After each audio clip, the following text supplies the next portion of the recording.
Bonjour à tous les passionnés de turf, bienvenue sur la chaîne Abdo Quintet.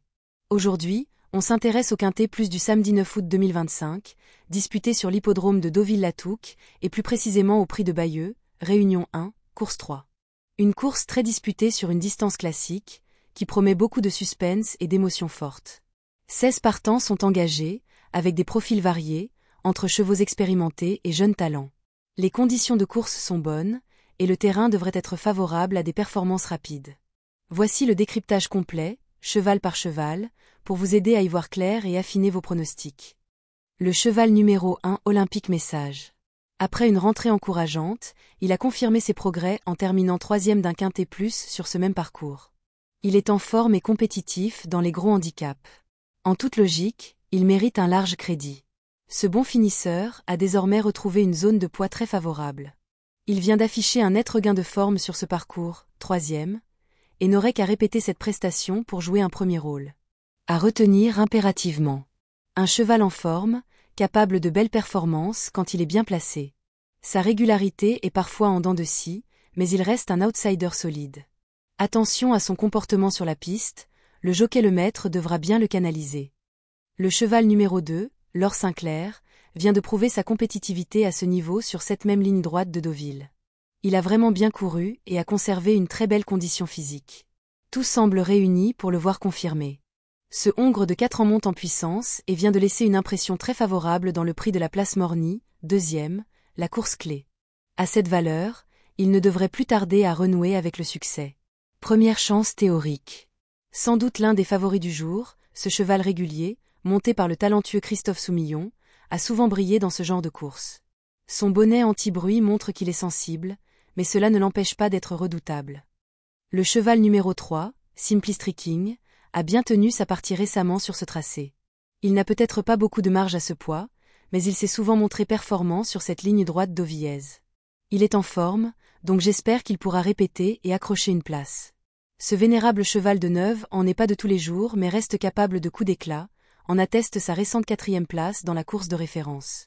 Il possède de solides références sur les tracés rectilignes et constitue une belle possibilité pour les places. Un outsider qui devra composer avec un numéro de corde peu favorable. Son passé récent est mitigé, mais dans une course bien menée, il pourrait surprendre. Le cheval numéro 4, Prince of Claus. Il a du mal à revenir en forme et c'est un cheval qui excelle surtout quand les pistes sont lourdes.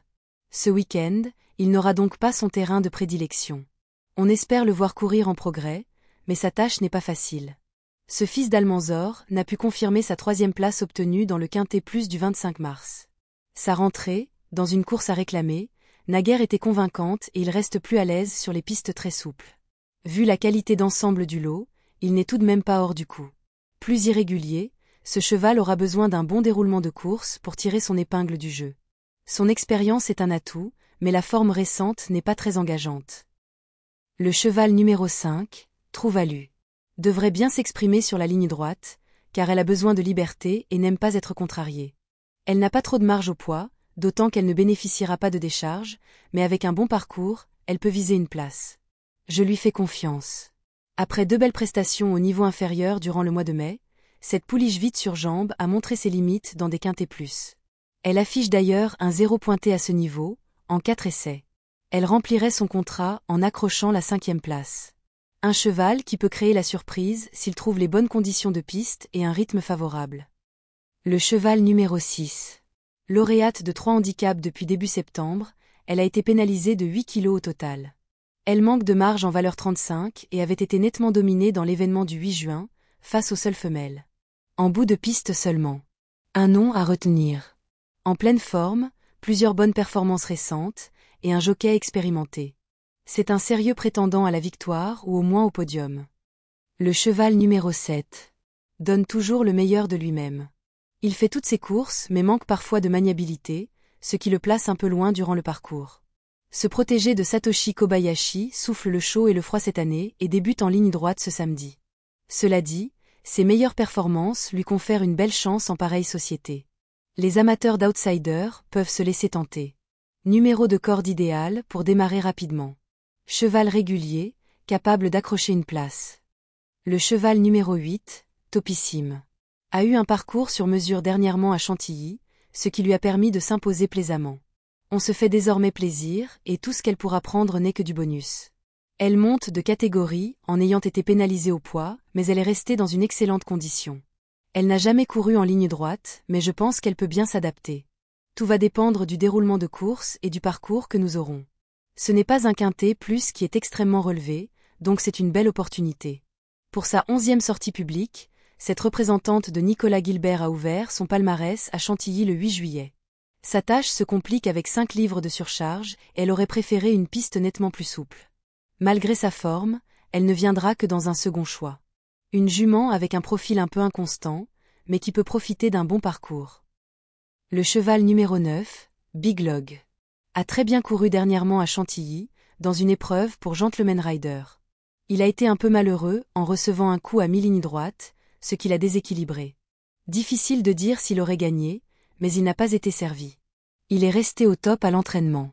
Il devrait s'adapter à la ligne droite, à condition d'être dans le bon wagon s'il y a 2 pelotons. Si tout se passe bien, il peut finir dans les 5 premiers. Régulièrement pris en note, ce redoutable finisseur a largement un tel handicap dans les jambes en valeur 33,5. Néanmoins, il doit bénéficier d'un parcours au millimètre pour pouvoir donner sa pleine mesure. Tout sera une question de déroulement. Performance en baisse ces derniers temps, difficile d'en faire un favori. Le cheval numéro 10, Big Drift, vient de réaliser une excellente course de rentrée sur ce parcours. Il est régulier dans les handicaps et avait été capable de faire l'arrivée d'un quintet plus sur PSF l'an passé à une valeur un peu plus élevée. Il faut logiquement l'inclure sur un ticket. Ce sujet régulier vient de laisser une impression très favorable sur le parcours qui nous intéresse, 3e, alors qu'il effectuait une petite rentrée. Il a glané ses titres sur PSF, mais reste capable de briller sur le gazon. Même s'il s'attaque à plus forte partie, il a son mot à dire. Le cheval numéro 11, Light Wake Up, a montré du mieux dernièrement au Lion d'Angers. Cela dit, il a une marge réduite dans les quintets plus, et avec le 14 à la corde, sa tâche se complique. Une petite place me satisferait amplement. Cet élève d'Elmi Boujardine vient de mettre fin à une série d'échecs au Lion d'Angers, 2e ex-aequo. Il a retrouvé une valeur attractive et le port des œillères lui a probablement donné un coup de boost. Une possibilité parmi d'autres pour les places. Cheval en perte de vitesse, outsider intéressant uniquement. Le cheval numéro 12, Lovely Angel. Elle a déjà bien couru sur ce parcours rectiligne, même si les 1600 mètres peuvent être un peu longs. Il faudra un bon parcours, mais elle est en forme et doit bien courir. Cette fille de Galway a désormais 2 parcours dans les jambes après 8 mois d'absence et doit approcher de son meilleur niveau. Elle apprécie les tracés rectilignes et s'était classée 2e sur ce parcours il y a un an. Néanmoins, elle s'attaque à plus forte partie qu'à l'accoutumée. À glisser en fin de combinaison. Solide et régulière, cette jument peut viser une place sans surprise. Le cheval numéro 13, Royal Right, n'a couru que 2 fois cette saison et n'a pas encore retrouvé la bonne carburation. Il a eu un souci de santé après sa dernière sortie à Dieppe. Il ne sera pas prêt pour cette épreuve. Il vaut mieux le regarder courir. Après 6 mois d'absence, il n'a absolument rien montré lors de ses 2 parcours de remise en route. Il n'a aucune référence sur le mile et doit surtout rassurer à l'heure actuelle. Malgré une valeur nettement revue à la baisse, il aura du mal à se distinguer. Irrégulier, à surveiller pour une place uniquement. Le cheval numéro 14, Crowdfunding, reste sur 2 bonnes performances, dont la dernière sur ce tracé. Je ne sais pas si le numéro 1 dans les stalles sera un avantage, mais il faudra le cacher et qu'il y ait du train. Si ça se passe bien, il peut confirmer. Arrivé dans l'effectif de Cédric Boutin début avril, il se montre très régulier depuis. Il vient de bien tenir sa partie sur ce parcours, 2e, mais devra faire encore mieux pour briller en pareille société. À envisager plutôt pour la 4e ou 5e place. Corde 1 avantageuse, régulier dans ses performances, peut faire parler de lui. Le cheval numéro 15, Famoso. C'est un cheval maniable et intelligent, il devrait bien s'adapter à la ligne droite. À cette valeur, il est compétitif pour une place. Après une bonne passe durant le printemps, il a aligné 3 échecs, dont un sur le tracé atypique de Nantes.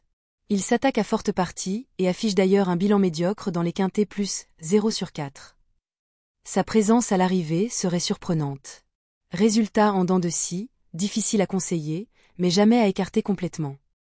Le cheval numéro 16, Septimus, a couru proprement à Compiègne, mais il s'est retrouvé un peu loin et n'a pas pu revenir. Il est resté en bonne forme, mais on aurait préféré un terrain plus souple. La ligne droite devrait lui plaire, à condition qu'il ne soit pas trop allant. S'il reste bien posé, il peut accrocher un lot. Ce protégé de Marcus Nigge a commencé sa saison en valeur 36 et a été délesté de 7 livres au fil de ses échecs. Il n'a pas totalement démérité en dernier lieu à Compiègne, 9e, mais sa forme reste incertaine. D'autres protagonistes lui sont préférables. Un outsider sans grandes ambitions dans cette course. Synthèse finale et pronostic. Pour conclure, les chevaux à suivre de près sont Stellania, 6, en pleine forme, et Laure Sinclair, 2, avec un jockey de renom. Olympique Message, 1, et Crowdfunding, 14, devraient aussi être dans la lutte pour les places. Pour les surprises, on surveillera Grand Habano, 7, et Lovely Angel, 12, qui pourraient bien tirer leur épingle du jeu. Nos conseils pour vos jeux. N'hésitez pas à jouer ces chevaux en base, et à intégrer quelques outsiders en complément pour couvrir les surprises. Gardez un œil sur les côtes au moment du pari, et adaptez vos mises en